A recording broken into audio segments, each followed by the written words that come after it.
In today's show, we're looking at the LA Clippers, fantasy sleepers, fantasy busts. We put Kawhi Leonard under the lens. Michael Bolton. Thanks, Josh. It's Michael Bolton here, and it's time for another episode of the Locked On Fantasy Basketball Podcast. Let's get to it. Let's get to it, indeed. You are Locked On Fantasy Basketball, your daily fantasy basketball podcast, part of the Locked On Podcast Network.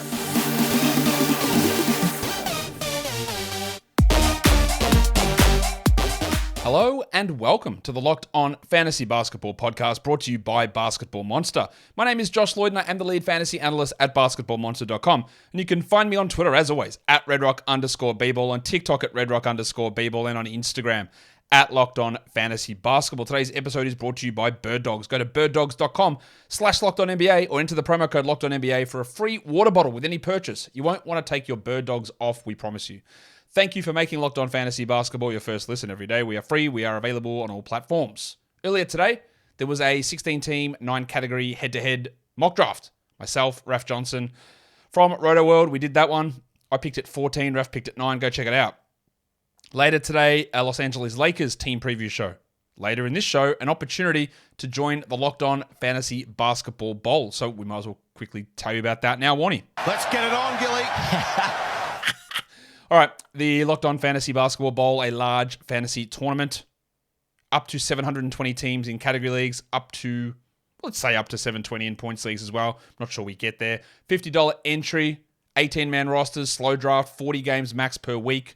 A final week battle royale, where the top 3 in that get big prize payouts over thousands of dollars. And if you do make it into the battle royale, everyone who makes it in there gets $200 for your $50 entry.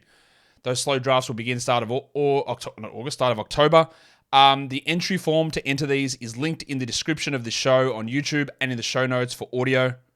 So go and click that, and later on in the show there will be a specific question that I ask about the Clippers, and you'll have to include that answer plus a couple other little trivia quiz questions to separate out the 10 to 15 spots I give out each show versus the hundreds of applications we get for each show. So that is all of that. We're going to talk Clippers in this show. There's a little bit to talk about, I think, with the squad, although they're maybe not as interesting as we might think on the surface. What a way to promote the show. Let's talk about the Clippers and their schedule. We'll start it off by telling you that they have just an inordinately low amount of quality games. For a team that's good, they're not put onto the low volume days. 40. That is the second lowest number in the NBA. That's bad, man. The lowest is 39 for the Rockets. 40 is the same as the Hornets, meaning the majority of their games, 42 out of the 82, are on days with 10 or more games. That's very bad. Why is it bad? It just makes you have less roster flexibility. Now, you're always going to start, when available, Paul George and Kawhi Leonard. But that's fine. But what it means is that on those days, if they're playing on Wednesdays and Fridays or Saturdays, that somebody else, your 11th guy, you won't get to play. Whereas if they were playing on Mondays or Tuesdays or Thursdays or sometimes Sundays, well, then that 11th guy on the Friday could slot into your roster. So that's a little bit of a knock on these players. They also have the most back-to-backs in the league. Stinking from the NBA to do that for a team that's got these older injury-prone players. Maybe they're teaching them a lesson, I don't know. But that's 15 games. Now, the difference between the fewest back-to-backs and the most is not that high. It's 13 or 14 or 15. That's the only back-to-back numbers in the NBA. And Paul George plays back-to-backs, despite what you might get told by the media. He plays back-to-backs. He sits them out when he is hurt, but he plays back-to-backs. And Kawhi Leonard actually played a back-to-back last season. It was weird, but he was also returning from an ACL surgery, which is common practice to sit out back-to-backs after that. The problem there is that Kawhi Leonard had another knee surgery in this offseason because he tore his meniscus. So I would expect that he will be sitting back-to-backs, if not for the full season, for a fair chunk of it. Everyone else, they'll just do it. Marcus Morris's knees are rooted, but do you actually care about Marcus Morris in fantasy? I don't think so. They have the most amount of maximum game weeks. So what's a maximum game week? It's a week where they play the most games. And that's, as a general rule, a 4-game week. So they have the most, 16 of them. That also means that, contrary to that, they'll have a lot of they'll have a lot more No, they won't have more 3-game weeks. What am I talking about? They've got the most max game weeks. Cool. That's good news. 16 of them. Their playoffs aren't too bad either. If you finish on 24th of March, they go 4-4-3. If you go 31st of March, it's 4-3-4. That's the most there. That's 11. They go 3-4-4 for Yahoo default. And for ESPN default, they finish 4-4-4, which is, of course, the worst time to play fantasy, as I'm sure you're well aware. What are the pressure points on this team for the upcoming season? Do they actually make a James Harden trade? We have heard that they're now out. First of all, we heard that the Sixers were out. They weren't going to trade him, and now we hear the Clippers are not interested. I don't know about any of that, but Harden arriving onto this team, if it did happen, would change a lot. Harden's not the 35 usage player that he used to be, but he's a guy that dominates the ball in his hands, and that takes assist opportunities away from Paul George and Kawhi Leonard. Completely nukes, I think, Russell Westbrook's value in that scenario as well, although I guess they could play Westbrook and Harden together. That doesn't really work when you've got Zubats out there, so there's be a lot of question marks about anything you do there. Plus, who else would come across, who else would go back in trades. It could screw up a lot of stuff. The new resting policy the NBA has brought in, does it actually impact the Clippers? I don't think so, honestly. I think that resting policy was made so that Stephen A. Smith and terrible social media accounts or Colin Cowherd would stop complaining about the NBA and would stop complaining about all these stars resting. But again, I just think that the major problem is that there are too many games in the season and players are doing more and they're getting hurt more, and that is when they sit the games. And there are occasional games that they sit out, but it's not this. What people act like that stars are sitting out. They're just comfortably sitting down and refusing to play every second game. And that's just not true. It's just not the case, man. I'm telling you. No, go find me the data that shows that that's true. It's not. Does this new rest policy that the NBA brought in mean that they're going to force more games into Paul George and Kawhi Leonard? No, it doesn't. I don't believe. I just don't think it does. Again, Paul George played back-to-backs. And he got hurt twice during the season. Kawhi Leonard played a back-to-back. Just like he played back-to-backs before he tore his ACL. And he probably won't play back-to-backs this season because, as that policy has in it, a carve-out for returning from injury, which is exactly what Kawhi Leonard is going to be doing. Maybe I'm wrong. Maybe I've misread it and they're going to play 70 games each. No, they're not. But maybe they are. No, they're not. We'll see. The other thing is, how much of a leash does Tyronn Lue give Russell Westbrook? Because we didn't get to see huge amounts of it. Westbrook came over after the buyout.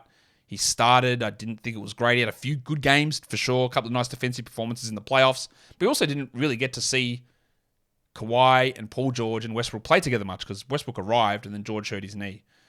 And does Lue actually believe that Westbrook's a 33-minute-a-night player on this team, or will he comfortably bench him to get Norman Powell or last year it was Eric Gordon or maybe a Bones Highland or there's someone I'm missing there, Terrence Mann. Will he bench him to get them into that situation? Or is Westbrook locked in, starter, 32 and or will he do what's right for the team and be a little bit flexible with the playing time? But they're the pressure points for this team and their rotation.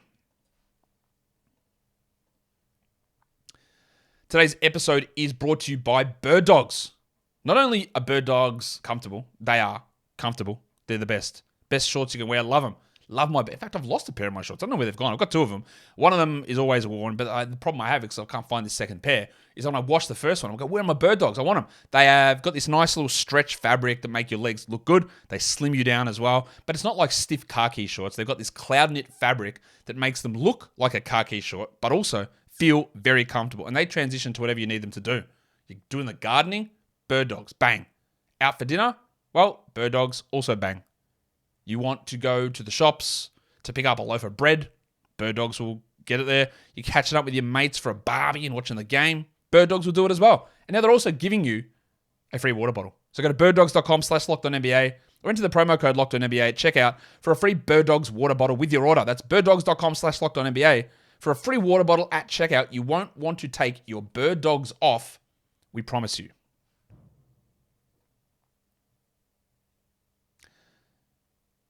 Who is a breakout candidate on this team? You know the way that I phrase what a breakout is. It's a guy that when you look at their projections, they have a sizable chance of beating that number. It's not, is this guy going to have a career year?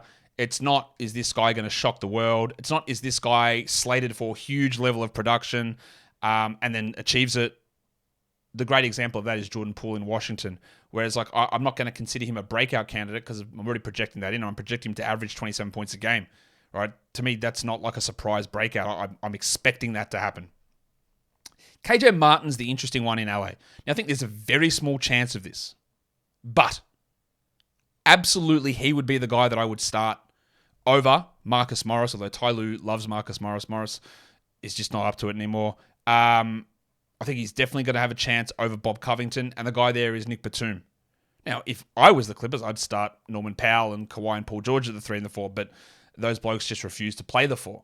So KJ is an interesting one. He had a few little moments last season once Eric Gordon was traded to the Clippers and played good minutes. He can have some iffy shooting at times, but he's an energetic player who I would say there's like a 2% chance of this happening.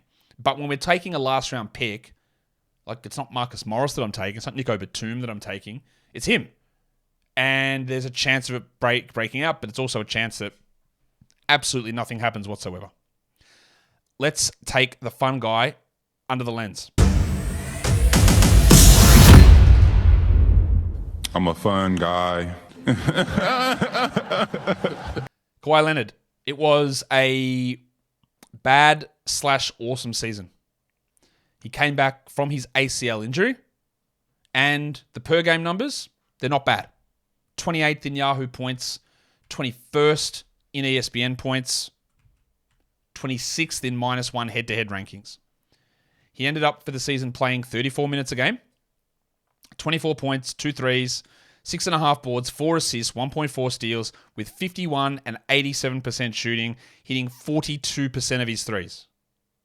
Astonishingly good numbers. His overall category rank looks better than this versus that -1 number because he's got that nice production right across the board. He's a better roto guy than anything. But of course, he played. Yeah, he didn't play. Like, he played 52 games. Now, that's probably more than some of you think that he played. He missed 30. And as you can see on this graph, the first 8 weeks of the season, we just didn't get Kawhi playing. He came back, played in the preseason, and then the opening night, they were like, Kawhi's actually might come off the bench here. And you're like, what are you talking about? Yeah, he's like got a little bit of like weird sort of soreness and stuff. And we just didn't know what was going on. Didn't make any sense. And then, so he had this weird stiffness and soreness from his ACL. And we go, oh, Jesus, here we go again. This guy's cooked. He's finished. What a disaster. Let's trade him away for Emmanuel quickly. Just disastrous stuff. And then he came back from that knee soreness and sprained his ankle. And that's what those 2 zeros there on the graph there, steals per week. He started off with 3 steals in the first week, and then there was 0 and 0 where he came back and then sprained his ankle. Then he was out. And then he came back, and then he went crazy. There was a bit of a ramp-up period, but basically once we hit Christmas, this bloke was rolling at like a top 5 player. And even look at these steal numbers, weeks of 8 steals, 7 steals, 5 steals, 4 steals. You will notice that steals are an interesting category in that they are one of the more variable categories year on year, but those numbers, it's not massive, big spikes, big drops for Kawhi. I haven't analyzed all of the steals, but that's interesting to me that it's relatively stable across the week. 7-4-4, there was a 10 steal week, but 3-5, 4-4-4, 8, and then slowed down at the end of the season. His field goal percentage was also really rough early on as he gained his confidence back, and then he went bananas. 40%, 40%, 30%, 30%, and then just dropping 50s and 60s all over the place. He couldn't miss. He had high usage. He was playing like 36, 37 minutes a night at times. Absolutely dominating. And that brings me to look at the minutes per week. Because again, we talk about Kawhi, man, he never plays. He only plays 2 games a week. Bro had a 165-minute week. Over the final 12 weeks of the season, there's only 1, 2, 3, 4, 5 weeks where he was under 100 minutes for the week. And one of those was 93 minutes. That's a lot, man. You don't get many guys that are constantly dropping 100-minute weeks. He sat like, I think, 4 games after January.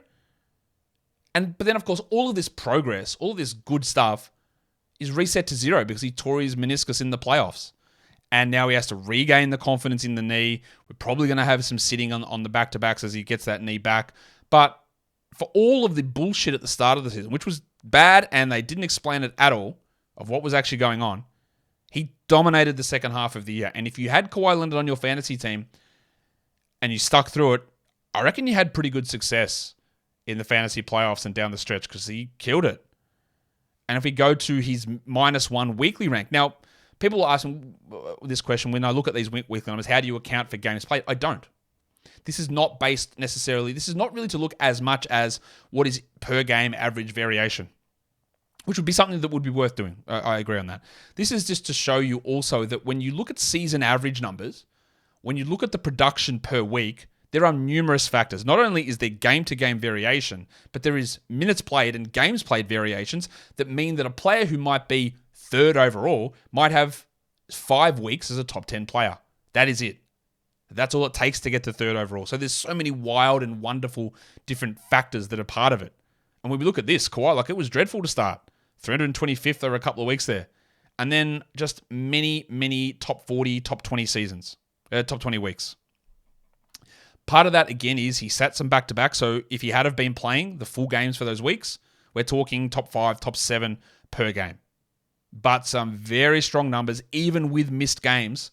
Kawhi was routinely giving you, like over a 5-week period there, he was inside the top 35 times, with 1 week where it was a little bit rough.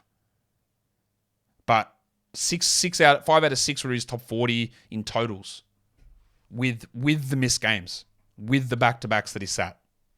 He put up some very strong numbers. The problem, of course, again, as I said, everything resets. He's 32, and we look at his Darko DPM change graph. His Darko number has been declining over the last 5-6 years. This does not say that he is bad or a negative player. It says that his improvement is not improvement, it is regression now. So everything that Kawhi does at the moment is trending downwards. Even though he had that amazing end of season, his impact is trending, which is, again, at 32, this is what happens. You go from being unbelievable, the best player in the NBA, to the 5th player. Let's say, I'm not saying that he's 5th, but even if you do that, that is actually regression. But we are, at some point, it's going to just drop a little bit more and a little bit more and a little bit more. Now, Kawhi's awesome. He's going to be great for a long time. But how great remains the question. I think he's still going to be very good this season, but we always have to understand that there is a little bit of a downside with taking these players at age 32, 33. That stuff can drop off really at any point. This basketball index head plot has a couple of things on it. On the x-axis, it's perimeter isolation defense, and the y-axis is offensive involvement rate. A lot of studs on this list. Paul George, Kawhi Leonard, Jim Butler, Jason Tatum, Kevin Durant, Donovan Mitchell. You'll see up the top there, the guy who has the highest out of all of those players, Durant, Tatum, Mitchell, Butler, George, Kawhi. The player who has the highest offensive involvement rate was Kawhi. I didn't really expect that to be the case. But he had the highest offensive involvement rate. Now, part of it was there was an injury to Paul George, but also he just put the team on his back and said, all right, let's go. And they did go. But he does that while also being in the top 30% of all perimeter isolation defenders in the NBA. Now, Jimmy Butler and Paul George both graded out better than him defensively. Not as much offensive load, but pretty close. They're also pretty good. But guys like Durant, guys like Tatum, not only had smaller offensive involvement rates, but also were worse defensively. Whereas Don Mitchell was close on his offensive involvement, but way worse defensively, 30th percentile. So, again, that's just a gigantic load that Kawhi is taking on, offensively and defensively. Did it at a really high rate, but it does put a lot of stress on his body to be able to do that at that level. He is an elite player. And this will all bring us back to talking about what do we do with Kawhi in fantasy drafts this season. If you're in a roto league, I think, and I did this in the mock draft, you take him at the back end of the second round, right? Because remember, in a roto league, you are not replacing his injured games with a waiver wire player. You're replacing him with your 11th best player, who might be the 100th best guy. And that, him being top 10 per game, plus that guy is enough to be the 20th best player. And if he plays 65 games, well, he probably smashes that number. Head-to-head, it's harder. You know he's going to miss time, but you also don't know when he's going to miss time. And as I said, if you had him in the fantasy playoffs, you're really pretty happy if you got him in round 3, he delivered that value, if not more, for a lot of the fantasy playoffs. And that's probably where I feel okay about it. If you can get him in round 4, I really like that. Again, that is a top 15-ish, top 20-ish per game guy. If we're going just really moderate case scenario that you're getting in round 4. And yeah, I would say there is a chance of 60 games played, maybe even a couple more. I don't know that, but I think there's a chance. I'm not writing it off. Be very interested to see where he does end up going in a lot of drafts. We're going to talk more about that in a second. Today's episode is also brought to you by DoorDash. You might have just gone to the cupboard and grabbed the bread out, and there's only one piece left, and it's the bum. It's the butt of the bread. You go, I don't want this. I need bread. I can't leave the house. I've got something else cooking. Well, DoorDash. They can go get your groceries. They pick them out and get whatever you need. Thousands of grocery stores to choose from. You can pick the best one in your neighborhood, and it helps boost the local economy as well by choosing those local local grocery stores. We know that you get your restaurant stuff from DoorDash, but groceries is the new thing that they are doing. You get exactly what you ordered, or if you don't, they fix it for you. So sit back and enjoy those quality groceries just like you picked them yourself. Got substitutions right in the app as well. Best-in-class customer support. And you can get 50% off your first DoorDash order up to a $20 value when you use code LOCKEDONNBA at checkout. Limited time offer and terms apply. That 50% off is up to $20 with no minimum subtotal, 0 delivery fees on your first order when you download the DoorDash app in the App Store and enter the code LOCKEDONNBA. Don't forget that code is LOCKEDONNBA for 50% off your first order with DoorDash. Let's talk about Kawhi and Paul George, because I think there's a little sleeper value here. Not everywhere, but in some spots. Now, Yahoo's got him ranked, Kawhi will start with, at 23. I don't like that. Even for a points league, I don't even love that per game. For a category league per game, I think that's pretty good. But I don't love it per game for a points league. But there's not much upside baked into it. In a roto league, sure. As I just said, love it. His ADP on Yahoo's 27. Okay, I'd love it to push 6 or 7 spots out more. But it's not a disaster there, but it's not a sleeper.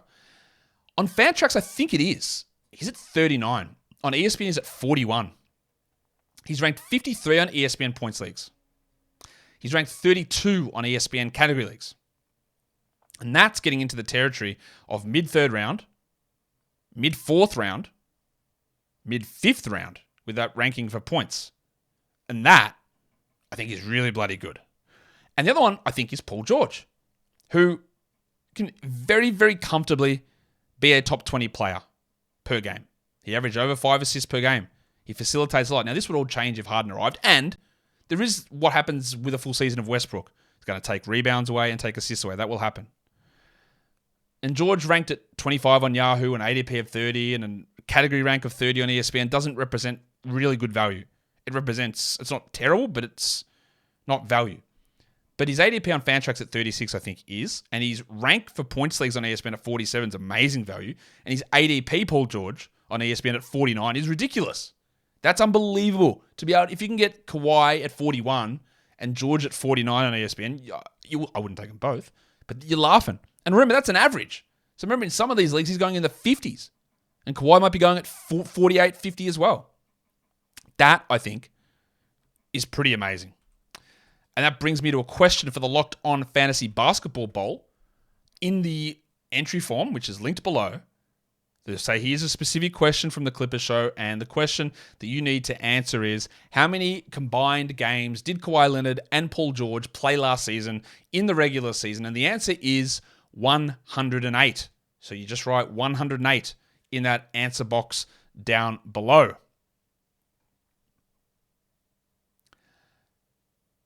I think Russell Westbrook is a bust in certain situations.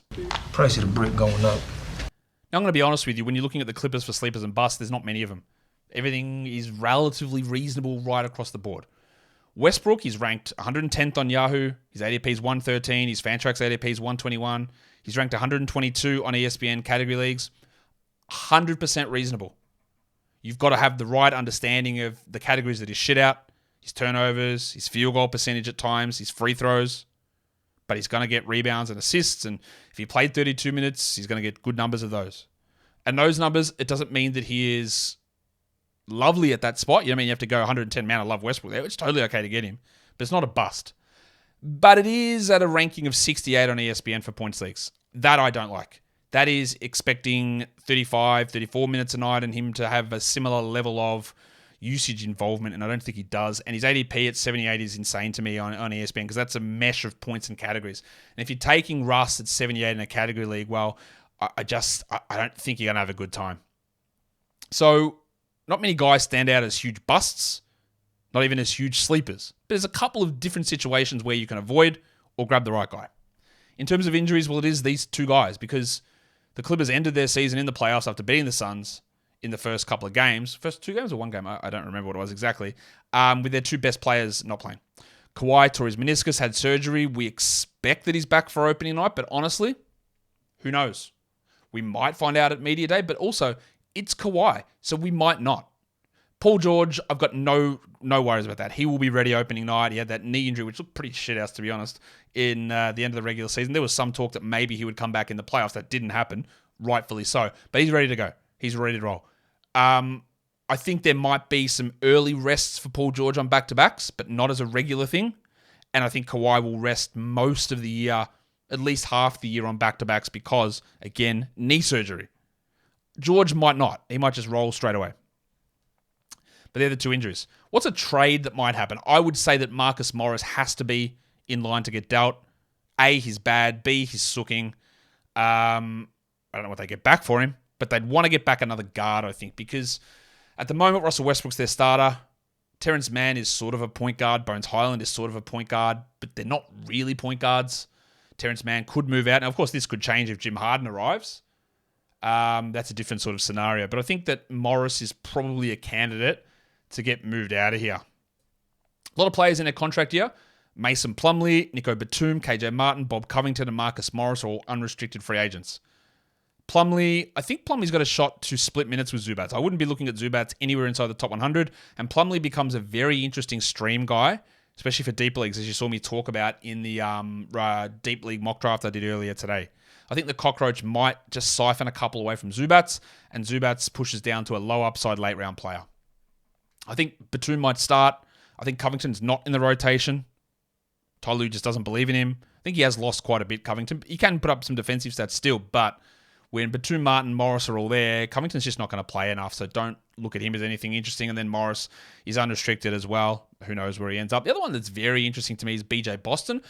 I don't think that Brandon's going to play much this season, unfortunately, because they've still got Westbrook and Powell and Mann and maybe Harden and George playing at the shooting guard spot. But this is year 3 for BJ. I'd love for him to be able to establish a rotation role. I don't think it's going to happen, but keep an eye on him. If he's included in a trade somewhere, I think there is rotation upside for BJ at some point.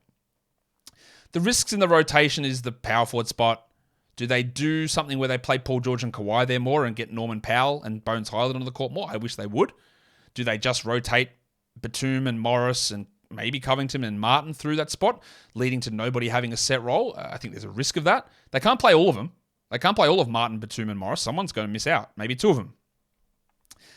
The other thing we've got to worry about is the over-reliance on washed veterans. I'm looking at you, Marcus Morris, or Russell Westbrook, who had some good moments in the playoffs, sure. He also has some brain-dead moments and some frustrating moments. Does the good outweigh the bad? Sometimes yes, sometimes no. And what about if, like I said, we get a split of minutes with the centers and Zubats and Plumlee, it's 25-23, rendering both of them not 12-team league players? I think there is a pretty significant risk of that.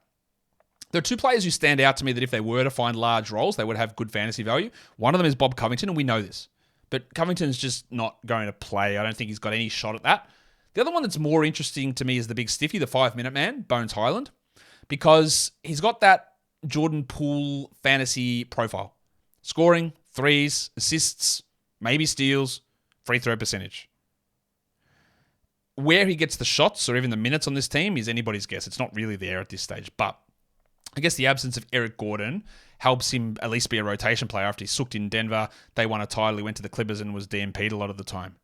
But if he was to get a role and Westbrook got hurt or they decided they won't decide to start him, but if he does in year 3 blow up, he's a very good fantasy option. We just want to keep an eye on that. Their depth chart. Westbrook will start, I've got no doubt about that. And their backup guards are Bones Highland and Jason Preston.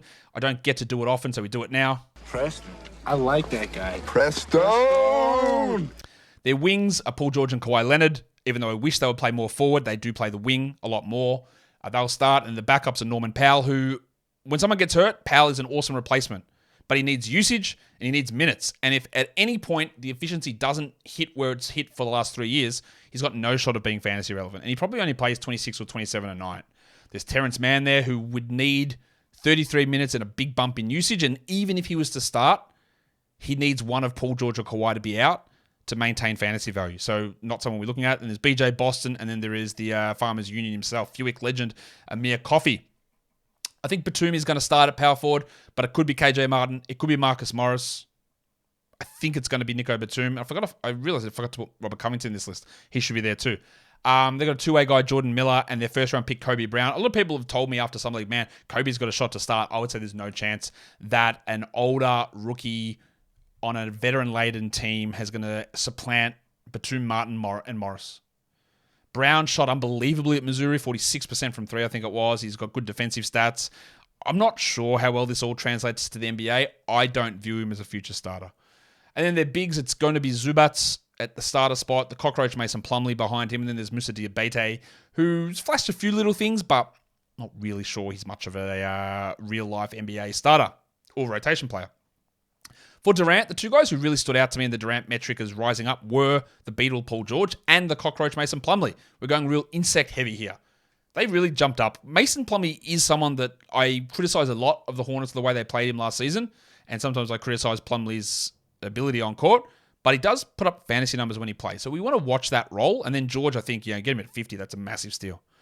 Bazemore, this is my dynasty metric, which we are beta testing this season. Paul George is outside the top 50. Kawhi just inside the top 50. The big stiffy was inside the top 150. Bones, now it might be 2 years or so before he even becomes a starter. That's why he's pushed down there. You track more to rebuilding, he jumps up. And Westbrook was outside the top 200. Not only is he old, but I just don't ever think he's getting that level of role again. And that will do it for me today. Don't forget, follow this podcast, Apple Podcasts, Google Podcasts, Stitcher, Spotify, and on the Odyssey app and on YouTube. Thumb it up and leave your comments down below. Guys, we are done here. Thank you so much for listening, everyone. See ya.